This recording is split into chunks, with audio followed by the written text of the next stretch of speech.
Next, we're going to take a look at how to review the content you've created, view your standards coverage as well as the pacing of your units, and how to export all of your data. Now that you've spent a little bit of time entering content within your curriculum map, it's a good opportunity to revisit the map completion page we saw when we first created the curriculum map. You can use this page to track your progress when creating your curriculum map, as it displays an overview of your entire map and how much content has been added into each section.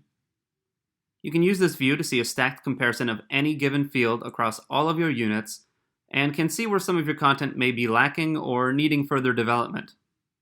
You can even click within the field to edit it directly, making it a valuable workspace for making adjustments across multiple units. If you want to take a deep look into one particular field, you can click on the Filters button and can choose what you want to see displayed. So, for example, if you only wanted to take a look at your assessments, you can filter just that section and it will display all of the content for that field across all of your units. And you can always change your filters so that you only display the information that's useful for the task you're working on at that given moment. Now, if you want to edit your standards across multiple units, you can filter just the standards field to give you a unit-by-unit overview. From here, you can hover over the standards to view the description, or click within the field to remove or add standards to each unit. While this view is useful for seeing which standards are covered within an individual unit, if you want to track your standards coverage across the whole curriculum map, we have a separate tab for doing just that. Clicking on the Standards button at the top of the page here will take you to the Standards Coverage page, which will give you an overview of all the standards that have been covered throughout this map and where they have been covered. This can be especially helpful if you want information on how specific standards are used or to ensure that high priority standards have been adequately covered. You can even do a quick gap analysis by using the filters on the left-hand side, which will allow you to view covered or uncovered standards, and you can also filter which units to include in the coverage data. You can also export this information by clicking the Options menu in the top right corner and clicking Export. This way you can create a PDF or CSV of the standards coverage, which can be helpful if you need a quick report to send to an administrator. Here you can choose whether to include covered or uncovered standards, which units to export, or can choose to focus on a particular standard set if you have more than one assigned to your curriculum map. And if you're worried about the cost of colored ink, which is very reasonable, you can choose to print it in black and white instead. If you want to export a PDF of your curriculum map's current progress, you can do so while viewing any individual unit or from the map completion page. Just click on the Options button in the top right corner, and then click Export, which will bring up this window. Here you can choose which units to include in the report, as well as which fields, in case you want a deep dive on a specific section that you can share with your collaborators. Another feature of the curriculum application is the pacing guide, which you can reach by clicking the pacing button near the top of the page. The pacing guide is incredibly useful because it will give you an accurate reflection of how long it will take to cover your unit content within a given school year, based on the suggested duration you set for your units. You can toggle between a month-by-month calendar or the full year at a glance, and you can click directly on the calendar to edit the suggested duration of each unit. So you can actually use this view as you are authoring your map to see how it will affect the overall pacing of your curriculum.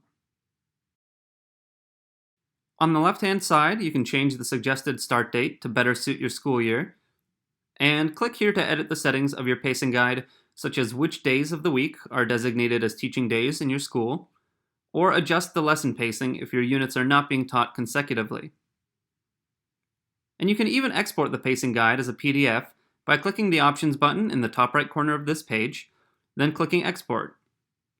You can generate the PDF by month or year format, and this can be handy to print off and use as a visual aid, or to distribute to your team for further collaboration and feedback.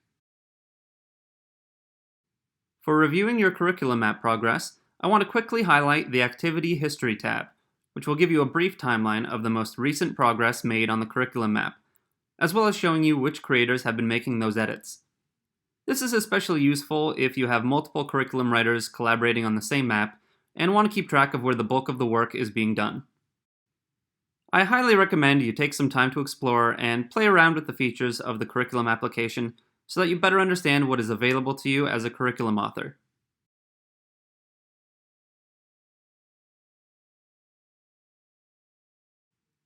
Once you have created your curriculum map, added content, and reviewed what you've covered, you will want to publish your map to make it available to teachers within your school. In this next step, we'll go over how to publish your map and create a new draft. When you are done editing your map, or you would like to share the map with curriculum viewers, you will need to publish your current map. When a map is published, it is made available to teachers in the school or institution to view and utilize for their lesson planning. Publishing a map will allow teachers to have an official resource to work off of throughout the year. They will be able to assign the map to their subjects, which will assign units to lesson plans and allow them to insert unit content, as well as tracking the standards coverage across their planned lessons. Publishing a map means that version of the map can no longer be edited, but that doesn't necessarily mean your work is done, as you can always create a new draft for editing your existing map. Only users with curriculum publisher permissions will be able to publish maps, so if you are a curriculum creator, you will need to reach out to a publisher to review and publish your map for you. If you are a curriculum publisher, you just need to navigate to the map, click the Options menu in the top right corner, and click Publish. This will give you a warning reminding you that you cannot make any more changes to this version of the map, but you will still be able to create a new draft, so there's no need to worry. If this map is ready to be made available for curriculum viewers, you will want to click Yes. Now you can see from the list of our school's curriculum maps that our map has been published, and the date of publishing is listed here. You'll notice that the menu for this map now says that we can view the published map, and you'll see once we click inside that we can no longer edit this version of the map. You still have access to all of the map's data and export features. You just won't be able to add any more content directly to the map. It is strictly view only. While this version of the map is currently available for teachers to use, we can continue to work on it by going back to our main curriculum page, and in the options for our map, we can click New Draft.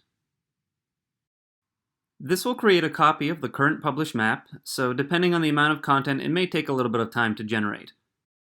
When it's done, you'll have the option of viewing the published version or editing your current draft. Now we can make changes to this version of the map, but anyone in your school with curriculum privileges will still be able to access the published version of the map. So with the new draft, you can add more units, more content, and can continue developing this map. When you publish the draft again, it's going to replace the older published version with the new updated published version, and we'll update it for teachers who have assigned the curriculum map to their subjects in Planboard. So don't worry if you accidentally publish a map, it's still something that you can work on, but it does allow you to create versions of the map for others to utilize while you're still working to flesh it out. Thank you for completing this Chalk tutorial.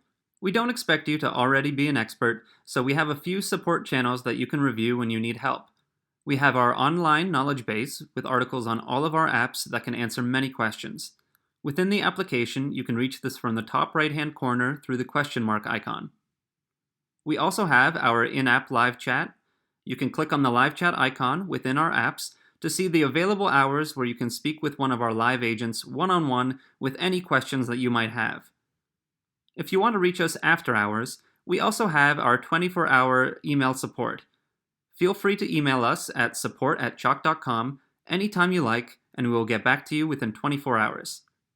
We also recommend you review this video at your leisure to make sure that you're comfortable with all the steps that we covered here. And thank you again for taking the time to view this tutorial.